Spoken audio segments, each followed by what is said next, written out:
Who recognizes Guyana? Probably everyone, right? Apart from Venezuela, I guess, apparently. The disputed territory is larger than Greece, rich in minerals, and gives access to part of the Atlantic. Apparently in 2020, it grew by 43%. Oh, was it a British colony? Oh, it's decolonized. Oh, that's what we're gonna call it. Okay. Wow, another war. I love it. I love war. So good. Soy. So, Venezuela, which is in South America, in case you didn't know, to the east of Colombia, and to the west of a country that no one cares about called Guyana. I think it's pronounced Guyana. Guyana. And because it's Venezuela, remember guys, regardless of what we uncover in this story today, we have to remember that Venezuela was run by socialists, by Maduro. So we're supposed to believe that they are pro-working class, pro-international working class, and anti-imperialist. These guys are the anti-imperialist bastions of the region. So, let's see. Venezuela referendum result. Voters backbid to claim sovereignty over a large swathe of Guyana. Whoa. Large. The disputed territory is larger than Greece, rich in minerals, and gives access to part of the Atlantic boasting oil in commercial quantities. Whoa. Like, it's this much of it. Look, it's going to turn Guyana into like Togo or Benin or one of these like tiny, or is it Benin? One of these really small countries in West Africa, because that's what they look like. They look like these little strips. God. And apparently this border was drawn by international arbitrators in 1899. We're going to a huge land back campaign. We're going way back in the past. What the f? I haven't caught up with Venezuela for quite a while. Maybe I should figure out what's actually going on, eh? I remember the last time I cared to look at Venezuela for more than like 5 minutes was when Chavez was still there. That's a long time ago now. Venezuelans have approved a referendum by the government of Nicolas Maduro to claim sovereignty over an oil and mineral-rich piece of neighboring Guyana, the country's electoral authority announced. Few voters could be seen at voting centers, but the National Electoral Council claimed more than 10.5 million ballots were cast in the country of 20 million eligible voters. Wow, they're really suggesting something there, aren't they? That is a very suggestive paragraph. Okay, Venezuela has long argued the territory, which comprises 2/3 of Guyana, was stolen when the border was drawn more than a century ago. But Guyana considers the referendum a step toward annexation, and the vote has its residents on edge. 100 years ago. 100 years ago. Over 100 years. 1899. Venezuelan voters were asked whether they support establishing a state in the disputed territory known as Essequibo, granting citizenship to current and future residents and rejecting the jurisdiction of the United Nations top court in settling the disagreement between the South American countries. Bro. We're gonna get Falklands next. I don't even know. Who else is reclaiming what at this point? Yeah, bro, is Germany gonna start taking back parts of Poland? Oh no. Oh no, we got Russia trying to take parts of Ukraine back. They've already done Georgia, Moldova. God. Yeah, I don't know. We gotta restore Prussia next. Denmark's got a bunch of stuff to take back. Oh yeah, they do. You think Sweden's gonna take Norway? Norway got independence from Sweden in 1905?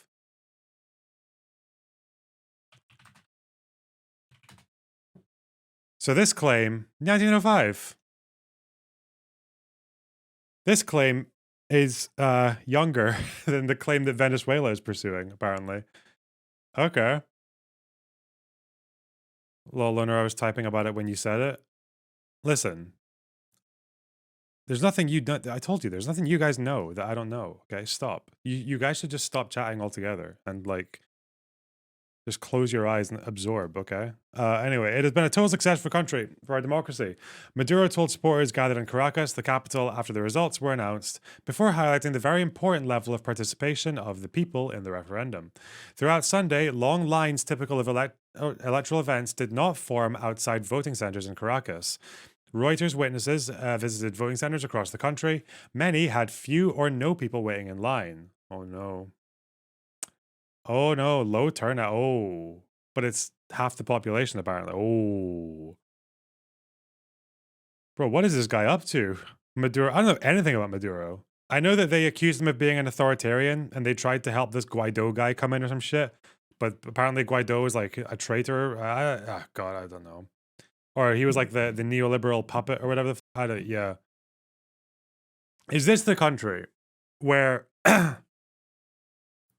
Is this the country where... Was it Maduro who rejected UN aid?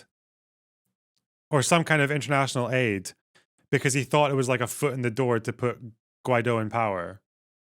Because Guaido was like one organizing that. Is that what it was? And I know like the Americans and the Europeans all want to recognize Guaido, but I don't think he has the popularity. I don't know what's going on. But whatever, we're not learning about that right now. We're doing this. Participation of more than 10.5 million voters means that more people voted the referendum than did for Hugo Chavez. Oh. Now, I know Chavez was very, very popular. I remember that. So that's kind of... The International Court of Justice on Friday ordered Venezuela not to take any action that would alter Guyana's control over Essequibo, but the judges did not specifically ban officials from carrying out Sunday's 5-question referendum. 5 questions? Wow. How many more of these are we going to see? I don't know if the idea behind this is... I can't believe I was getting this from my dad at the beginning of the Gaza, at the beginning of October 7th, that period. Like, my dad was saying he had this whole idea that all the anti-American powers and all the hegemonic powers now, like Iran and Russia and like the BRICS and all, they're all gonna just take what they can because now that the liberal international order is spreading itself too thin. So he was like, oh yeah, this is just the beginning, my boy. He was like, Russia is going to grab more of Ukraine. China is going to take Taiwan and some other like, I didn't actually, and I was like, okay, you probably got that from some crazy conspiracy websites or whatever. But now he didn't actually say Venezuela was going to take Guyana though. That was not on his bingo card, I don't think. So he's not saying he told me so. No. It's not about the BRICS being organized. It's about all these countries seizing an opportunity because the opportunity is there for them. I don't know.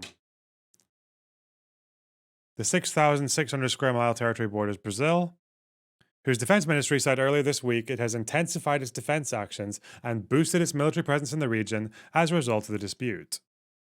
Larger than Greece, rich in minerals. So what is the history of this border?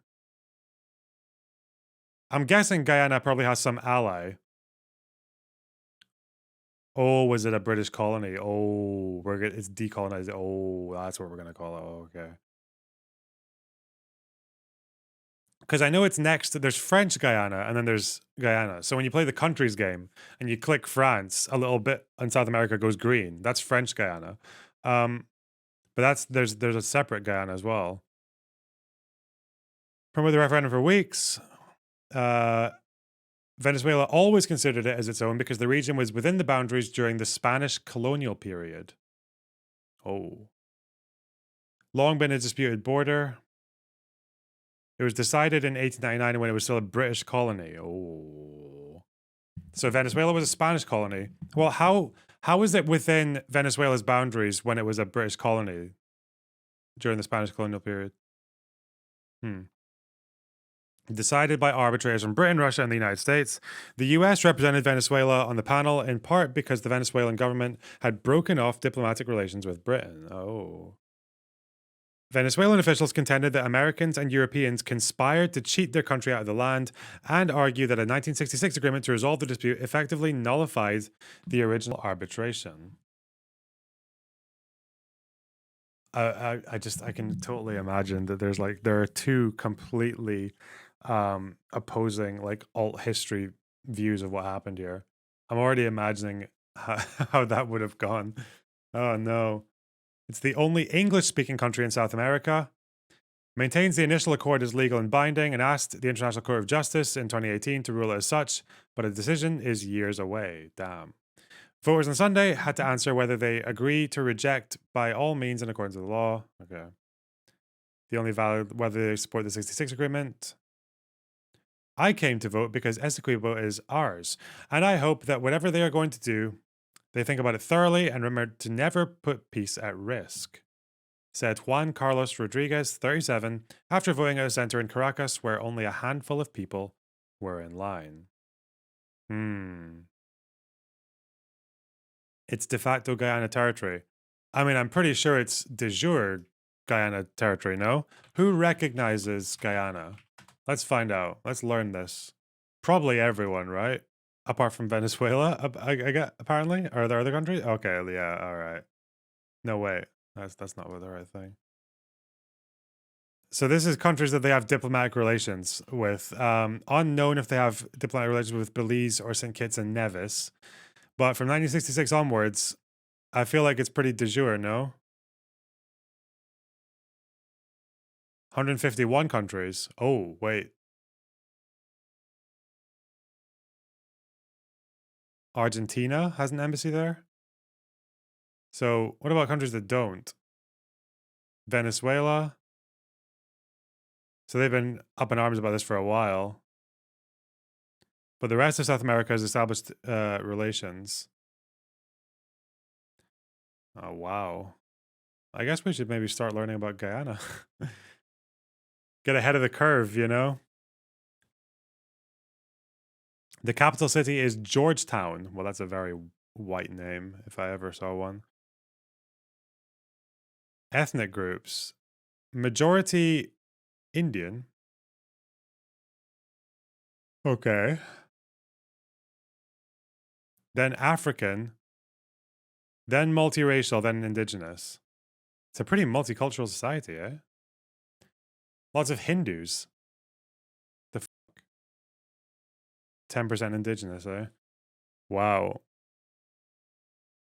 Before colonization, 9 indigenous tribes. Probably a bit of the old genocide going on. Yeah, Columbus. Oh, this is the map. Oh. That's why Venezuela's like claiming this. Oh. Okay. Well. I guess if we're talking about borders and what's the right thing to do, I think typically I go by what that Kenyan guy said. I feel like after a bit of time, when a country has been recognized, especially by the majority of the major powers in the world, probably just you got to keep it that way, right? It's probably not perfect, but I mean, if everyone tries to restore what they consider to be a morally just border, like everyone in the world will be fighting. God. But who knows? Will it happen? Maybe. God knows. I mean, do we even know? Who has Guyana's back? Who's their big allies? Do I have their back? I don't know. I might support land back at the end of this. Maybe we'll have to do a research stream. It has 62% GDP. What? Hang on. I don't believe you. That's a lot of. No, it doesn't. Stop. Apparently in 2020 it had. Did you wait? Apparently in 2020 it grew by 43%. So I'm guessing they discovered some shit. This is the oil. Is this the new oil discovery? What the fuck? Is this like? Wait, is this even matched historically by any country? I remember thinking China's growth rate was crazy when it was like 9 or 10%. Botswana?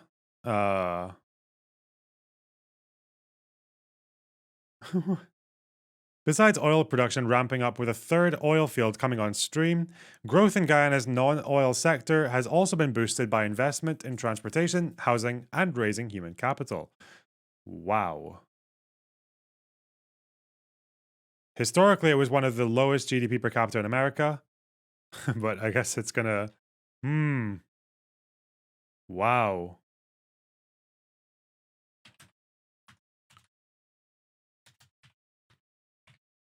I wonder how that's correlated with living standards. That would be interesting. GDP per capita, South America. Let's go. So Guyana's number 2 now. They've climbed the ranks. Uruguay number 1. Okay. Oh damn, poor Bolivia. But yeah, poor Bolivia way down there. Where's Venezuela? Are they not in this index?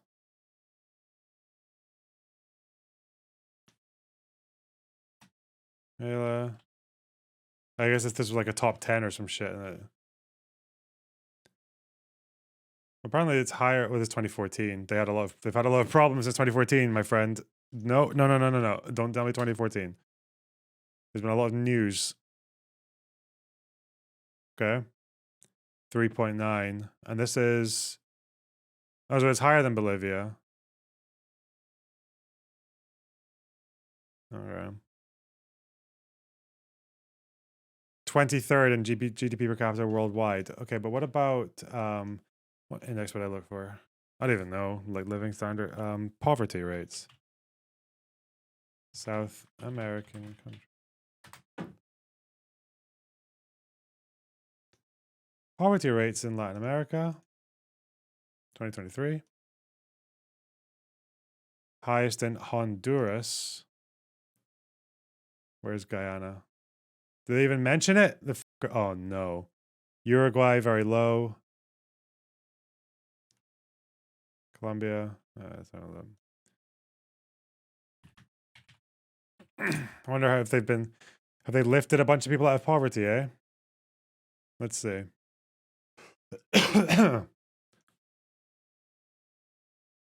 So they went from 60% in poverty to 48 between 2006 and 2019. What about 2019, 23? I wonder how quickly that massive economic growth would correlate with a decline in poverty. So there's 48%. That's quite high.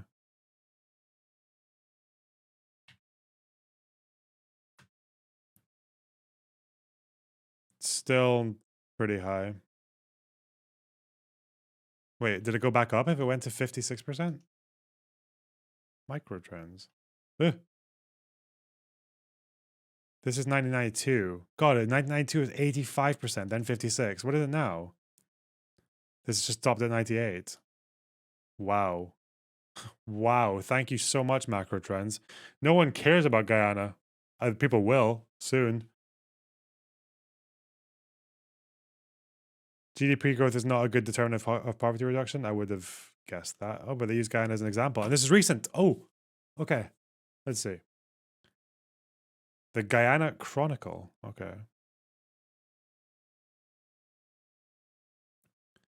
And so this is mostly just saying how the GDP growth has not correlated with an equal decline in poverty. Yeah, okay, yeah. All right. Wow, interesting.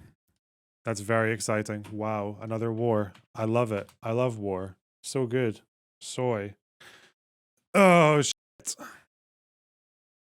Is that what Venezuela's been doing then? They've been suffering economically, but I guess they've had time to amass their military to go and take over Guyana. Kill me, bro. Yeah, it turns out that what is it I said? Okay, wait, yeah. What was it I said? Any country that can do imperialism will. It's not about whether or not they're part of the neoliberal capitalist order or whatever. That it's about if they're a country and they want some shit, they'll do it, and they can take. You want all a country needs is to want shit and to have the ability to take shit, and they'll do it. Except Mexico. Mexico's been insanely based. Yeah, sure. Why not? I don't even know. I don't know Mexico's history at all. But I can't think of any Mexican invasions off the top of my head, so touch wood, you guys. Touch wood for Mexico.